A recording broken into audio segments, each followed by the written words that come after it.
This place was just as dangerous as it was useful. The shelter was built right above a fast-flowing river, held up by only 2 wooden beams.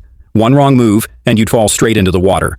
But here, you could find plenty of things. Drop a line anytime, and you'd easily catch a 3-kilogram fish, and if you hung it on the nearby water wheel, it would roast itself without any effort. Ma, the man who lived here, was completely obsessed with fishing.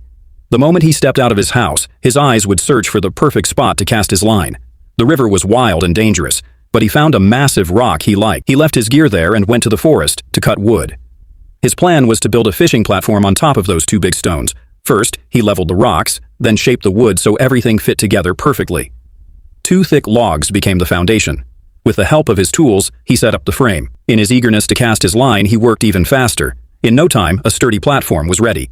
Not only that, he even shaped it like a fish. Then he thought he might as well build a small hut nearby. He dug holes at the edge and gathered thin branches from around.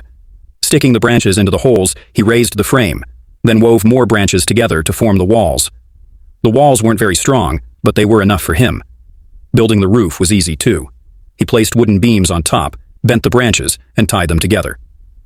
Just then, a light rain began, but he didn't stop. Working through the rain, he covered the roof with dry grass to make it durable and waterproof. By the time he finished, he had a dry place to stay. From a distance, it looked like an African-style hut.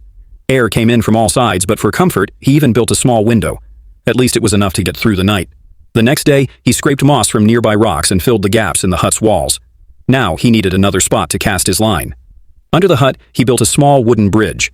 The water here was fast and fierce. One mistake and you'd fall right into the river.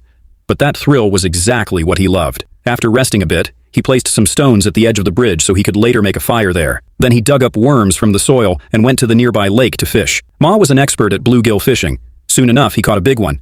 Excited, he picked a spot by the bridge, hollowed out a stump, fitted wood into it, and built a water wheel.